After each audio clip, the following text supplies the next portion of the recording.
The CPI report, Child Protection in Iowa, is brought to you by Vocal Victims of Child Abuse Laws. Our program runs on Sunday afternoon at 1 o'clock. You can hear it when it's repeated on Wednesday evening at 9:30 p.m. This is all on Mediacom Cable Channel 15. You can email us at vocaliowa@mchsi.com. We appreciate hearing from parents out there. We try to help on a one-to-one basis, passing on our experience. My number is 276-3956. John's number is 282-2672. My name is Don Burgmaier, and with me at the controls is my co-host, John Harvey, and welcome to the CPI report. Yes, we do offer assistance, give hints. We might even give advice once in a while. We're not attorneys. We don't hold ourselves out to be attorneys. If you want that kind of service, perhaps the best thing to do is see an attorney. But we've been around the block a few times with problems with the Department of Human Services and with the juvenile court. We generally side with the innocent parents in these cases. One thing I need to let you know about, and I think we've announced it on previous programs, is that the month of April has been for a number of years the month that they celebrate child protection.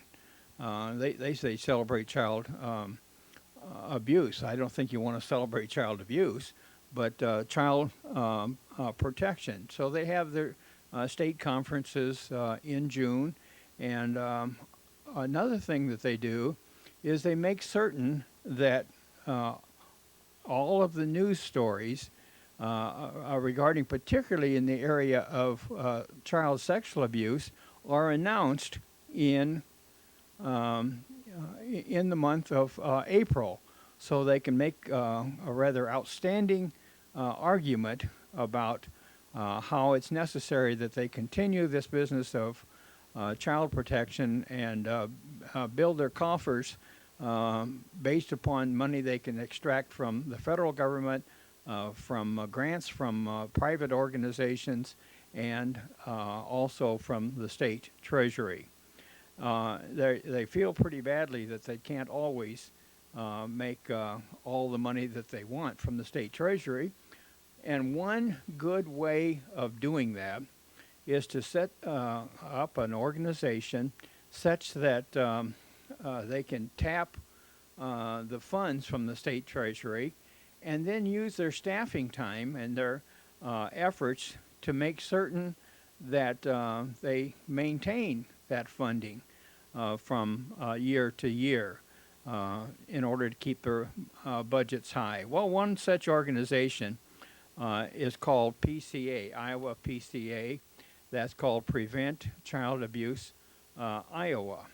And they always have an agenda in addition to funding themselves for over $1 million for child abuse prevention programs.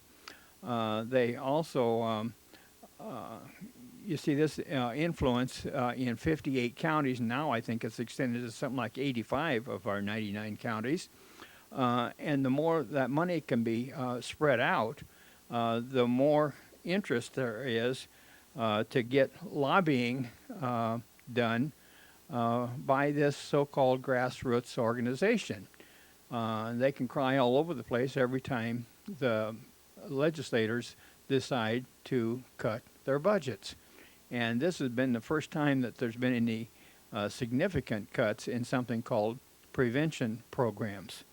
You see, you can't measure a prevention program. There are some prevention programs that are worthwhile, like fire prevention. Pretty obvious, you know, that you should have smoke detectors in your homes and things of this sort. But child prevention, child abuse prevention programs comes with a little greater difficulty, and they can scatter out hundreds and thousands and millions of dollars in prevention programs that have no value whatsoever. Doesn't it seem strange that over the past many years, we have made sure that this organization, the PCA, has had at least $750,000 poured into its coffers from the state treasury, and we still have child abuse. They've never made any real gains in cutting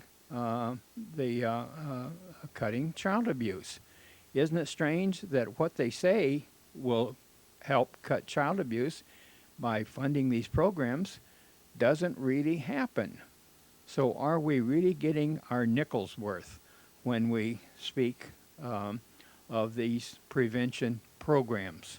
So whenever you hear the term prevention programs, you need to be a little wary about what they're spending this money for. In one program proposal that I read one time, they wanted to weigh and measure children. Well, what does that have to do with preventing child abuse? Well, somebody had some silly idea, and they wanted to apply for a grant. So they can apply to PCA, and they're pretty careful about the way they scatter that money around. You know, it has to sound like before they actually release the money to these little communities, it has to sound like they're doing something. In 2003, confirmed child abuse reached an all-time high in Iowa. That was just shortly, as a result of the Shelby Dewis case, with almost 15,000 children suffering abuse. Now, notice that they use the term suffering abuse. I was going to ask you, I didn't mean to interrupt you, but okay. Where did that number, what does that number come from? Okay. Just been following along here. Okay, that comes from the statistics kept by the Child Abuse Registry. They can, they know how many calls they get. Right now, the number of calls they get is something like 37,000 calls a year, and they don't even handle those on a professional-like basis. So I don't know how they keep track of how many. Are those actual physical marks on a child, or are those actual? I mean, I'm just trying to figure out what's behind that, because I seen a statistic on television last week that really was kind of went along with what we said on last week's show, that the majority, I think it was 68% of the cases that DHS handles are denial of critical care. And denial of critical care, like we was explaining last week, involved anything from having your house too messy for the child, or just having some old food in the refrigerator, whatever they deemed, that could have been very subjectively, loosely fitting the term of abuse. I mean, denial of critical care, it seemed to encompass everything, and I just was wondering if they were talking about that. The count here would be a count of everything. In fact, for the benefit of the publicity in April, they go to the count level that is the lowest. I think it's something like 16% of the cases deal with child sexual abuse. So Okay. they inflate that because that's a hot button topic to even ponder in your mind that a child is being sexually abused is so abhorrent that they consider flashing that across the screens and across the newspapers in the month of April.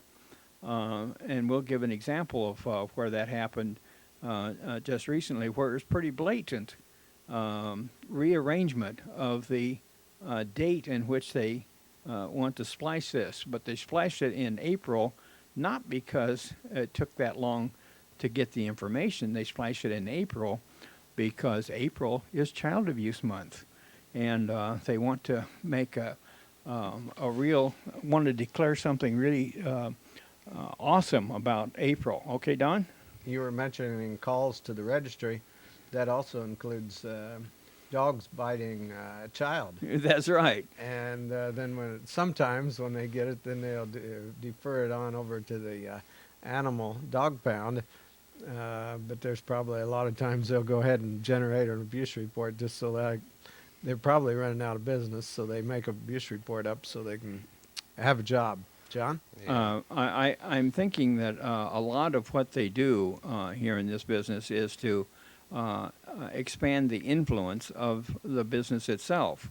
Because, in fact, I read an article about one fellow who was an admitted sexual abuser, and he said he had 300 victims. Well, it's interesting because they weren't able to find any of those victims except for the one. And this kind of information is supplied by your local therapist. They make an assumption, and then they tell all of their counselees that a person, a pedophile, has 300 victims. Well, when the press contacted him, he said he had 300 victims. Well, sure, because he was told that was part of his treatment program to go through the counseling, and that's where he learned that he had 300. It didn't come from the facts. It came from it came from one fact. That's the fact that he went to counseling, and that's where he learned it. Terrance? Well, I think that, it seems like to me they're just trying to overinflate some of these numbers to create a budget for themselves. In my one dealing with DHS, and they lumped me in the denial of critical care category, which I fought and won, where I had my son basically babysat by his older sister for about 30 minutes. And they called that denial of critical care. Well, the fact is that the guy did not investigate that my son's older sister babysat kids around the neighborhood, and therefore was able to watch her own brother for 30 minutes. And then when they showed that statistic flashed it across the TV screen last week, that 68% of the cases DHS handles are denial of critical care, I kind of wondered if what they're doing is kind of overinflating these numbers and calling everything child abuse when it's not necessarily child abuse. It could be one person's subjective view of a situation that is termed as neglect, and they're getting it. I think they're lumping it all in one category to generate this huge, enormous budget, and to inflict us all with these. Like I said, some of these people are kind of scary. These scary people, and put us in put some people in some sort of category or whatnot to, create this multi-million-dollar budget for this stuff. They've gone as high as $2.3 billion on a budget for the Department of Human Services, and they have to maintain that kind of a budget because they have a vast number of employees. And by the way, every time they cut back are required to cut back on the number of employees, those employees simply go over to other services in which they are hired on contract basis. So you never actually lose employees. They just have a different boss. They're doing the same work, requiring the same capabilities and skills, but they make it appear as though they're not on state budget, therefore, or state payroll, so therefore we're not paying for them. Oh, yes, we are. All paid by the citizens of Iowa. Oh, yeah. Well, if you ran an organization like Prevent Child Abuse in Iowa, you would have a legislative agenda. And what they wanted this year was to invest in preventing child abuse. So they have all this money that they scatter out through 85 counties. When you invest in something, you want to get a return on it, John. Are they getting a return on it for having an income for working for that organization? That's right. Yeah, I'd like to see their return on investment explanations.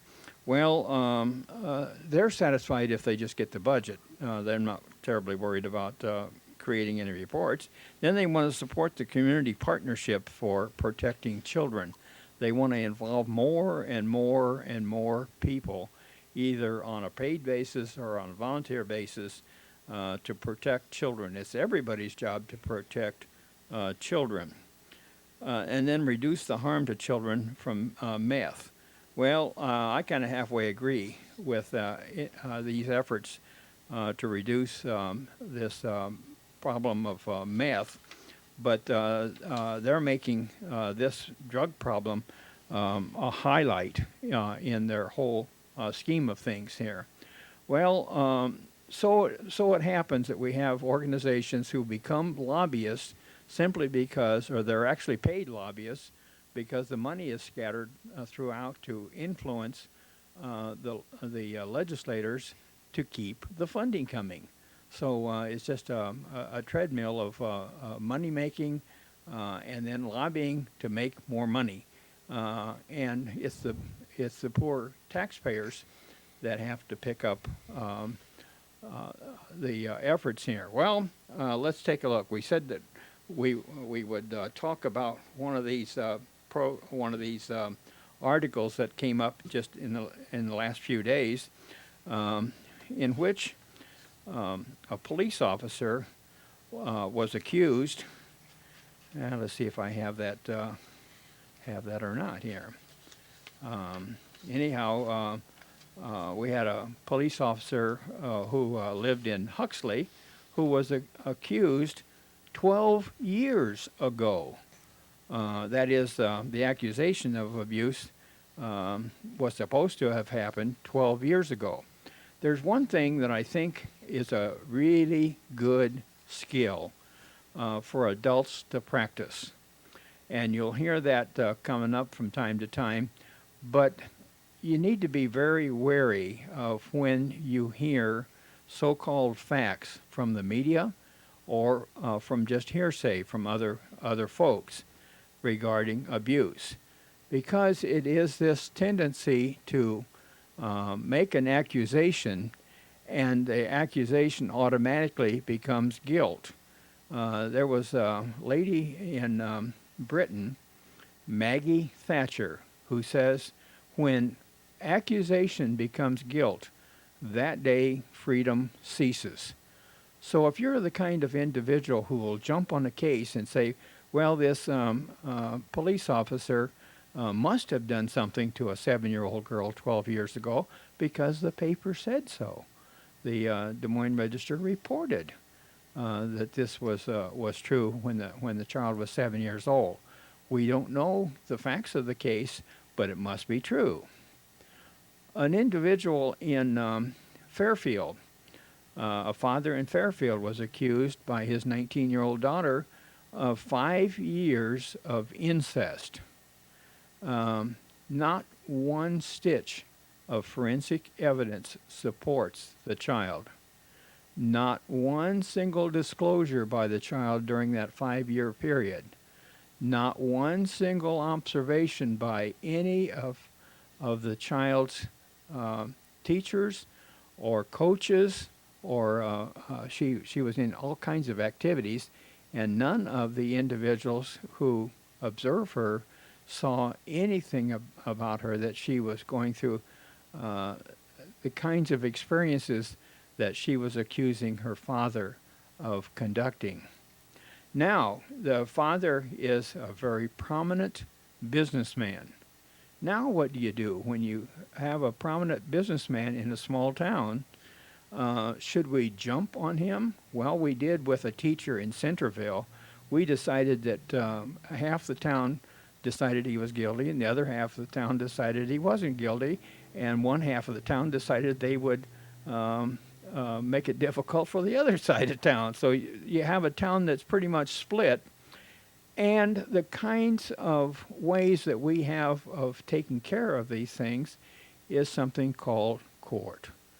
The best place to settle a factual matter is in court, not in the courthouse square, not in the public opinion type of thing, because we don't know all of the facts.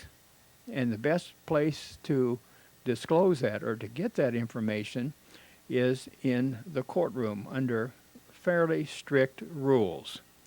Now, Terrance may disagree that, or he may find cases in which the court is not always the best place to to I was draw gonna a say, real. you might want to qualify that. Okay, but it should be a sanctuary for the development of truth, and the and all of the schemes that are set up to make court work properly. The rules of court should be bent in such a way as to make that a sanctuary for the establishment of truth of a matter, not the public square. So when you hear about a father who, for 5 years, from the time the child was 12 years old, was having sex with the child, that is a very scary prospect, but we have to be extremely careful when we begin believing things that are not consistent with what we know to be valid. One would think that if this type of thing occurred, it would be difficult for a child of age 12 to hide it, to hide the fact that she was having difficulty with her father. You would think that her grades would plummet. In fact, one child, more recently, burned down her house.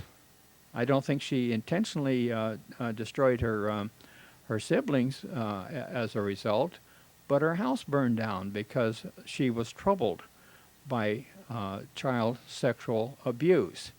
How can it happen so drastically with one child, but yet another child can completely cover it up, not ever say anything or give any hints of any kind to anyone?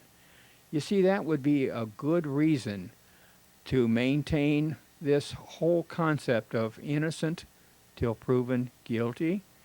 But we have some people who watch too many soap operas, who watch too many dramas, and are willing to play detective, and they don't really care. Without investigating. You're right, right. So I got to give it to this fellow who has fought the case. Called in a prominent expert witness to this case and managed to get a hung jury the first time around. Which one was that? This was a Fairfield case. Oh, okay. Called in a very prominent expert witness to testify in his behalf, and the expert witness did a pretty good job. We got a hung jury out of it, but then we have something called young and overly ambitious prosecutors, and that's the case in Fairfield, who wants to make a name for himself, and it doesn't cost him a nickel to put this father through another trial.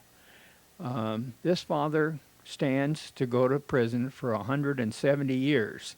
I hope he doesn't go to prison, because that would really louse up my schedule to go down and visit him for the next 170 years while he serves his term. We are putting on enormous terms. We think that because we double the terms, we will somehow cure the problem of child abuse. We think that if we put a 1,000-foot border around every school, that we will somehow reduce child abuse. Where do they get the data that even implies that keeping an individual from living 1,000 foot from the school will offer even the tiniest bit of extra protection of the children? I don't know where these guys come from. And I heard one of the Democratic leadership in the Senate simply saying, if we need another jail for sexual offenders, we'll build it, and I'll see to it that we find the money to do it. So it doesn't make any difference what it's going to cost. It doesn't make any difference if it's going to be effective. Those people who are bound to make a law, whether there's any payback to it or not, they're going to go ahead and make the law. Well, you may have some reactions to this as far as it deals with the court sessions, Terrance, but you also had another story that you thought was a rather clever notion on the part, or maybe it wasn't so clever. I wanted to add some comments to what Okay, you were saying. you bet. Terrance So Walker.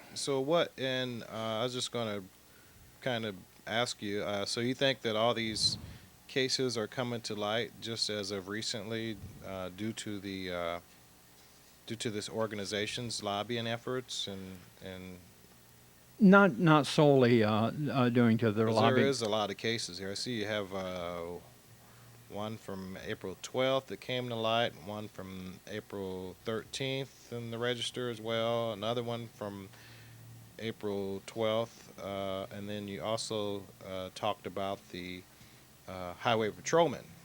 Okay. So I mean that's about what, 4 or 5 cases in less than a half a month, and it just happens to be Child Abuse Awareness Month.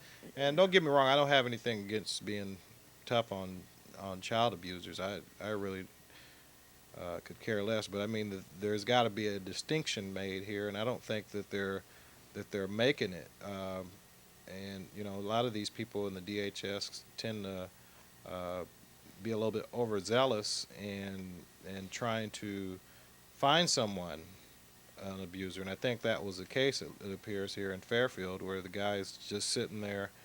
You know, looked to me he did a wonderful job raising his daughter. She graduated, and not only that, but she did really good in school. Had no behavioral problems. Had no basically, you know, did stellar. And just all of a sudden, after a heated argument, makes these allegations. How many years was it after the fact, John? She made the allegations at age 17 Okay. that all this had been gone on since she was age 12, and that. But here's a young lady who, when the parents broke up, insisted that she go live with her father. You'll Okay. notice also in that article is a hint that people may be able to pick up on. Who picked the father for her to live with? Was Um, it her? she did. She did? She picked the. Oh my goodness. She was the one who picked the father, and then when he was restrictive about the dances and the things that she wanted to go into sleepovers and things like this. Well, if you've got a 12-year-old daughter, you know you want to be extra cautious, and I think this father must have been very cautious about what he permitted his child to do. Well, children who are 12, 13, 14 years old, they know quite a bit more about parenting than the parents do, you know, and so they sometimes replace their judgment with the parent's judgment. And if they don't get their way, there are consequences that can be had. And I'm wondering, although it isn't known clearly, if this was her motivation in going after father. Don? And then you got the problem of the child going to school and being taught that they're their own God, their own boss. Right. You don't tell me what to do. You go home and tell your parent that you're the boss in that home. And then father, in general, believes that he is the boss. And then you got a conflict. And then you got DHS coming along and said to the child, you're the boss. Just if your father can't accept that, we'll take care of him, and we'll put you in a nice an apartment, and your dad will pay the apartment rent, and he'll wish he'd never even thought about ever being a boss.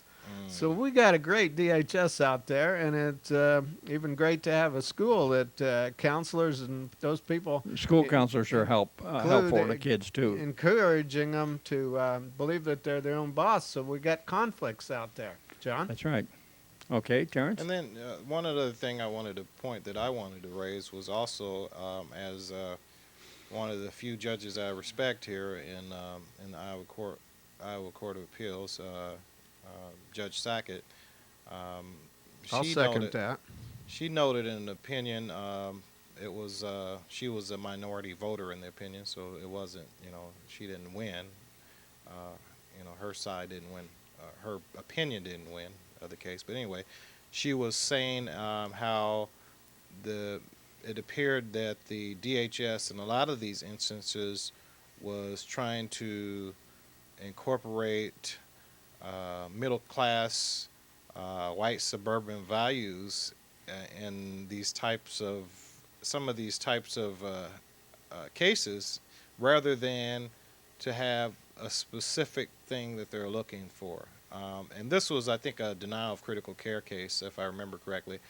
Didn't have nothing to do with abuse, but they tend to lump everything in one category, and I think that's the problem. That's another problem. But I think it's going to be interesting. You mentioned the case. Was it Shedlock or was it another case where the guy was Spanking his child. well, there was a teacher that you had In mentioned. Florida, Oh, No, the this is one here in Iowa. Centerville. Centerville. Centerville. Yeah, what was his name again? I don't remember the. Okay, but yeah, I remember that case because A few months ago. Alfredo Parrish was Yeah. representing him. and Right. They I don't know if they had a hung jury. They found him not guilty or Right. what, but I think it's interesting that they have not only in that case a teacher versus a child accusing him of abuse, and I think that we think these a lot of times people think that these accusations are so salacious, and that alone is enough to warrant criticism and conviction in a lot of people's minds. But I think it's going to be interesting as to how that plays out in the highway patrolman versus the child, and then you got the prominent businessman versus the child. Really interesting situations, but I do hope justice plays out. But as I always say, you never know in the courtrooms here in Iowa what you're going to have happen. And it's really sad that we have long since left behind a very simple concept of innocent until proven guilty, because and then in this state they've turned that on its head and said guilty until proven innocent, and even when you're proven innocent, you bear watching. We have one case, we've seen a couple of cases, but most recently of a fellow who is going to be finishing up his entire term on sexually abusing a child, but he was falsely charged. And I've read through his paperwork, and I'm convinced that there was some real shenanigans perpetrated in order to incarcerate this gentleman, and they are considering putting him in civil commitment as soon as he gets out of prison. What That case way, was that? Do you know? yes, I won't say it on the air right Okay. now, but All right. we want his family to appear on television. They've appeared before. In fact, his daughter, who was supposedly the victim of this child sexual abuse, appeared before the governor. And she says, I am not a victim. She said that at age 8. She told him again on television at age 16. Now she is of majority age, and I trust that she'll come back and tell him once again, don't you get it? There's no victim. Therefore, there can be no perpetrator. Let my dad out of prison. Wow. And I think it's a very Well, a powerful story. It's all too sad that we have these judges that tend to think that once somebody finds you guilty, then nothing could be wrong with the judgment. Nothing could be wrong with the conviction. It could have only happened because our court systems are just the fairest in the world. That's bullcrap.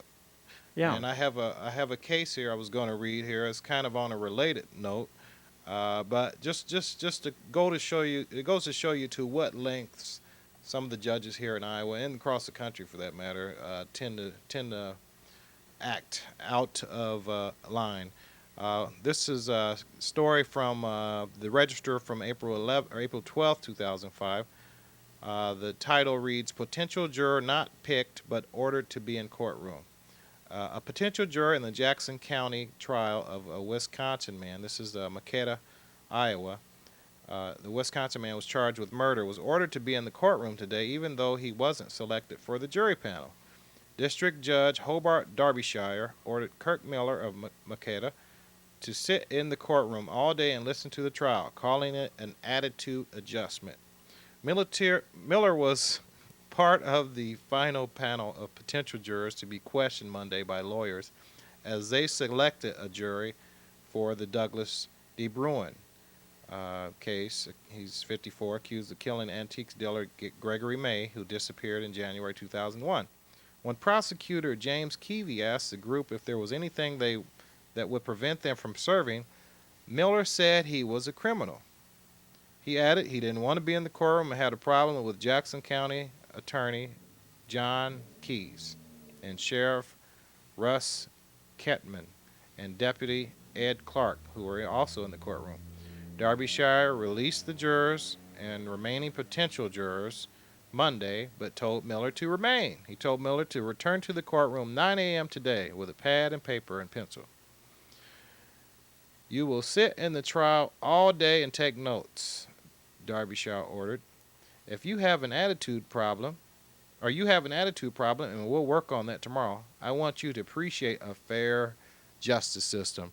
Well, I'm sorry, Judge Derbyshire, but when you're telling someone that they have to stay in court because they have an attitude problem and you have no statute that allows you to do so, you cannot. It's a funny twist to irony that you would call that a fair justice system.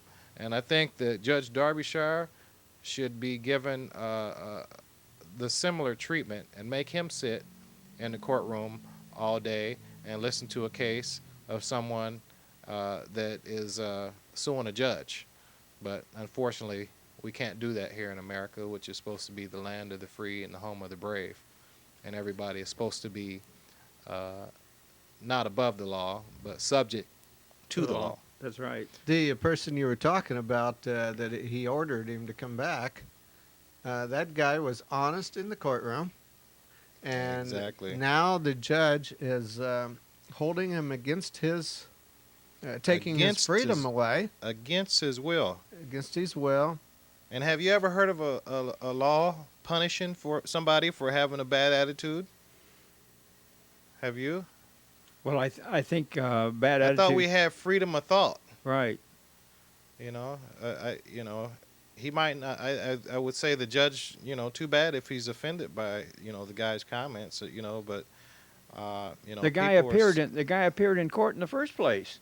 Yeah, he showed up. Yeah, showed He up. gave when him his was- opinion. Uh-huh. And that's enough to take him off the jury, you would think, because he would vote against it. But no, that's not what the judge is thinking.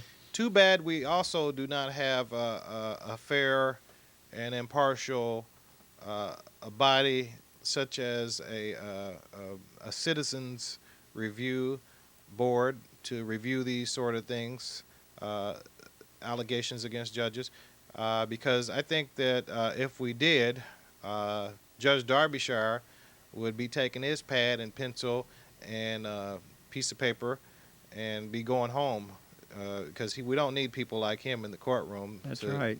And he's a mockery of a fair justice system. How can he say that he's going to have someone sit in the court to witness a fair justice system when he's a mockery? It just doesn't make any sense. That's right. Well, the council met. They meet once a month. That is the council to the Iowa Department of Human Services. They make all kinds of rules. I was hoping to videotape the rulemaking that they were proposing, but they didn't discuss that in accordance with the time that they had proposed in their agenda. So I don't know whether they have discussed that at a different time to avoid having it videotaped, but community care is a function that they have attempted to involve families who are not involved in child abuse. They're saying that they want to involve themselves with these families to keep them from becoming involved in child abuse. Can you imagine that?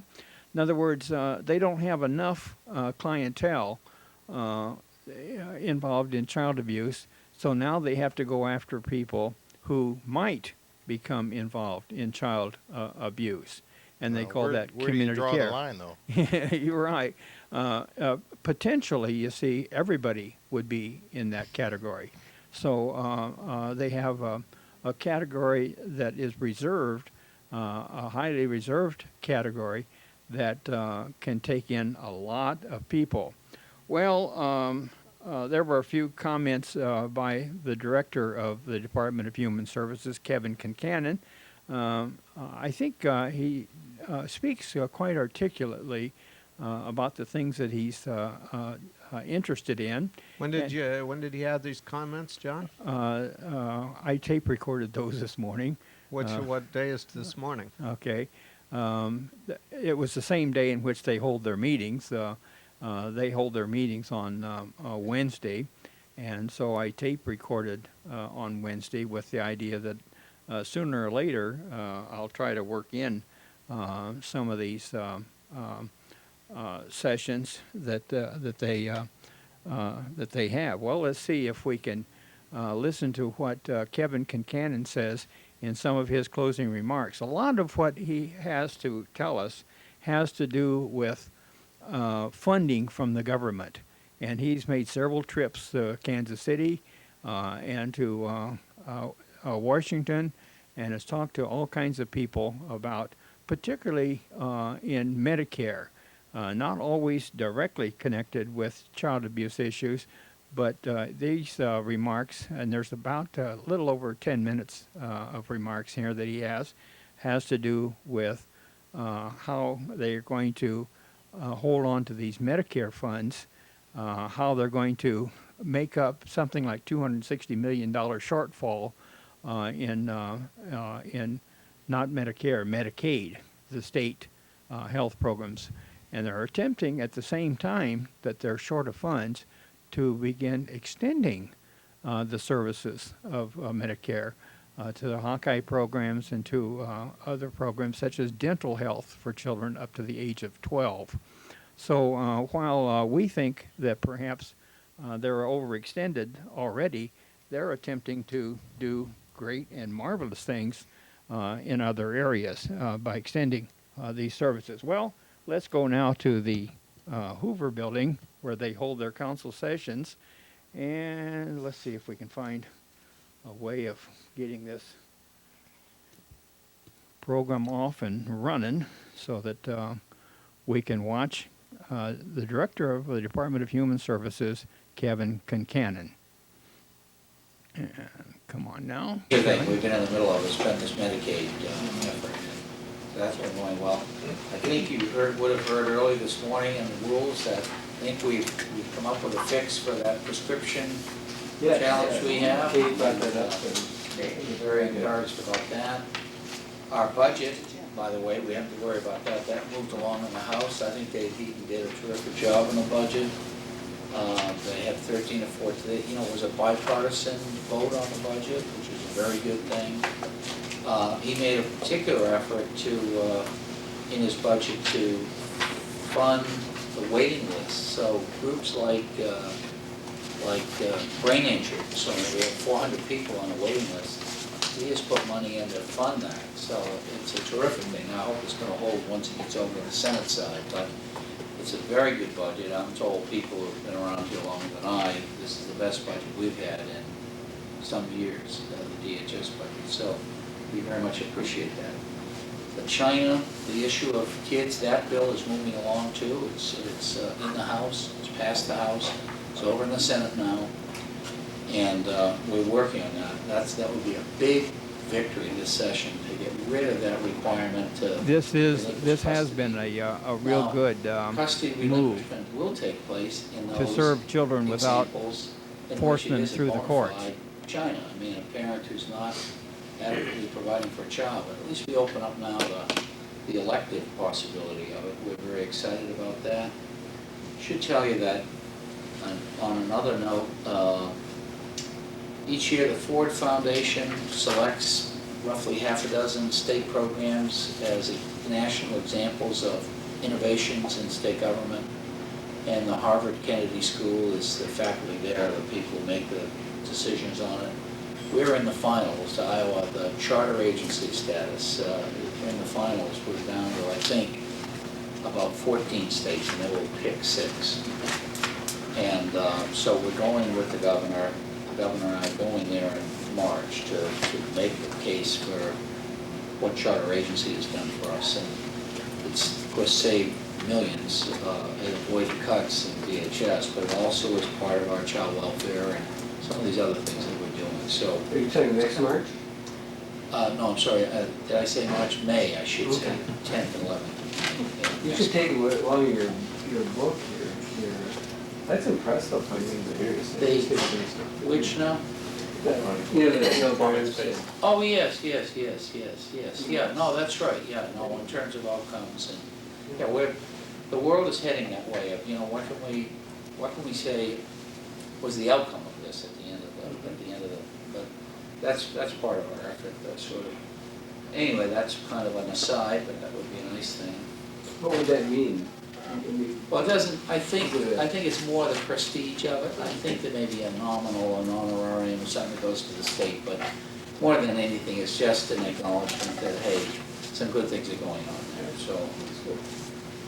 We're also applying for a couple of major mental health systems grants. One is Systems of Care for Children, and we're working on that right now. And the region of the state that we're going to center on in that regard is the Dubuque area, and Dubuque and county surrounding it. And Systems of Care, as you've heard of Wraparound Milwaukee, I don't know if you've heard that reference, but the children's agency. The intent is to try to, again, engage a series of agencies, not any one agency, public and private, to say, what else can we do to serve this child with a mental health problem, so that, again, we can stabilize that child and his or her family. It involves the area agencies on the special ed programs as well, and we're in the midst of applying for that. Now, Iowa's one of only a couple of states that has never received one of those grants, so we're determined to get us out of that category this year. It's a 5-year grant, and would be another aspect of trying to improve our children's mental health services. What is there a figure of how much the grant? Well, it ends up, the first year you have to spend the money on planning, and it's under $1 million, it's around $800,000. But in subsequent years, it moves up to like $2.5 million. So in federal, and it's a 5-year grant, so it's a very significant thing. And the intent is, get it started in a region, say, okay, this is how to do it now, and migrate it to the Waterloo region, or to Lynn County, to Cedar Rapids, Iowa City, move on the eastern side of the state and then westward, etc. Why? Can I ask why that is? Well, it's just finance, so you can't do it statewide right out of the box. There's not enough money there. There's not enough. It dissipates the effect of it. So the idea is because you'll learn, pick a region, and you'll learn how to do it, how to engage, because private agencies are like, private companies. They may be working in the same arena, but they may not want to share what their strategies and ideas and the way they do things are. So you have to kind of build trust, and agencies have to kind of realize that this is okay for them too. And we picked Dubuque because of the history of interagency work there. That's how we had actually 7 of our 8 regions asked to be selected internally, say we'd like to do it here. But as we looked at it, this is a competitive grant nationally. Who has the strongest, more recent history around these matters? And our Dubuque offices, that's how we. Now, let me see. We're communicating regularly with the Social Security Administration. I need to tell you that around the Part D, the implementation, they have been terrific. Kansas City, keeping us informed, we're keeping them informed. I don't know if I told you this, but they have a letter that is going to go out to, you know, I don't know how many million people are on Medicare, but 400 and, I'm not sure what their net numbers are, but I know in the state it's over 400,000 people in Iowa. Going to get a letter later this year apprising them of this Part D. Now, Part D is the new Medicare prescription drug, and they have a specific, actually we have the applications upstairs now. So I should make sure we send that out to people, and just so you can see it. It's the actual application. That application is going to go back to Wilkes-Barre, Pennsylvania, and be electronically scanned and et cetera. But they wanted to, Social Security wanted to know whether it was understandable. They've done some piloting of this, but anyway, they picked 42 or 43 zip codes in the United States, and they randomly selected 50 Social Security recipients in those 40 some odd zip codes. Well, the zip code they picked for Iowa was Dubuque. That's what was- some of the was sisters Dubuque. don't want that. And how it happened, within that zip code, they hit a couple of these big convents, Convents. headquarters. So all of a sudden, of the 50 letters that went to Dubuque, 23 of them went to nuns. So The Franciscans. So you've got, you know, a skewed sample from, Yeah, I got a call immediately, I can tell you that. Yeah. I said, you know, we're gonna know how nuns react to this, just based on that Dubuque sample. It was just a sampling anomaly, but it just happened to be that one zip code hit a couple of these big convents. So the people are on the phone to us from Kansas City saying, you know anything about these nuns up in Dubuque? Anyway, but Part D, we're continuing to work back and forth on that because we, again, you've heard our concerns earlier about the dual eligibles especially. We want to make sure that they don't lose in the transition. And we're also expecting to be impacted in our offices when the people who are found to be eligible for the low-income subsidy, of which there's an estimated 60,000 Iowans, they will be advised in a letter that you may be eligible also for Medicaid, so that's going to impact us. So we're working on that. So that's the other major item that I have. And I think that's kind of, those are the highlights. I think we're in the middle of it. Okay, Chris, Well, once in a while we like to listen to information straight from the horse's mouth, and so we'll try to continue to tape these programs and bring you the information. You see, my camera has never lied. My camera tells the truth, and it expresses itself in precisely the same way that that the people project. So, And that's probably why they tried to thwart you from going into the courthouse with the camera. that's right. You see, that is not a real Not good. your bastion of truth over there, huh? It certainly is not.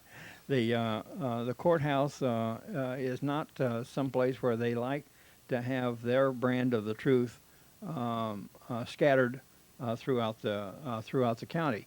You know, and I think we're getting worse and worse about this. Right now, they're talking about open records in the state legislature. They realize that the open records law was a very poorly crafted and poorly enforced law, and it's an organization that works with that open meetings law that caused me part of my problems. In fact, they're the ones who run the courthouse extended media coverage. It's an organization based over on the Drake University campus in the journalism department. And it's a shame that they didn't come alongside me and say, look, you don't treat are people who are carrying cameras the way you treated John Harvey. They haven't come to that realization as yet. But to get back to the open meetings law again, you see, open records was meant to have everything opened with some very well-defined exceptions. Now, people that wanted exceptions went in and asked for exceptions. So now there's 54 exceptions to the rule, which makes it virtually impossible. Not only are there 54 exceptions, but anytime you want something, a piece of paper from the court, for an example, you pay 50 cents a page, unless it's the Iowa Supreme Court, and then it's 90 cents a page. So, and then you pay for the time that it takes them to produce What those about those 50-cent pages. arrest reports down at the Des Moines Police Department? At $15 a crack. Those, I had an accident about a year and a half ago and needed to get a accident report. And lo and behold, they wanted, I think, $15. I was like, what? I said, this was an accident that I was in, and I'm not an outside person seeking these records. I was involved. Well, still, you got to pay $15, I think it was. Sure. Some inexorbitant amount of money. I was like, wow, man, this is just really ridiculous. They're getting, not only are they getting money, taxpayer money to operate, Correct. in the first place, but they're also getting ongoing taxpayer money to get access to the records that they've created. So it's getting to be really insane. And $15, when you charge somebody $15 for a copy of something, I just think it's ridiculous. But that's what happens. See, in my opinion, there ought to be a law against people making laws. If they'd only pass that very simple concept. So the person that made that law, would they be subject? They would be subject. They should be subject to some kind of a penalty for making a law. So we have laws built on top of laws, and then every time there's a violation, you see, what we're doing is we're tripping what is called the docket. And every time you trip the docket, that means you've got a costly system of a judicial system that has to kick in to warn people not to trip the docket, not to fool around, not to do anything that is against the law. And then you get some overzealous prosecutors that don't care what goes on. Here's the times that our show runs on Sunday at 1 o'clock and later in the evening on Wednesday. And let's see if we can find something else here may be of interest. Here's a couple of phone numbers that you might want to consult. Did you have something real quick? Yeah, there? I just wanted to say that it's too bad that Johnny Cochran died. Yes, by all means. If it doesn't fit, you must acquit. He was That was the classic. he was good at that, and I think he won his case with remarks and wisdom of that sort. Well, here's Terrance Walker and Don Burgmaier and John Harvey thanking you for letting us into your home. We'll see you next week.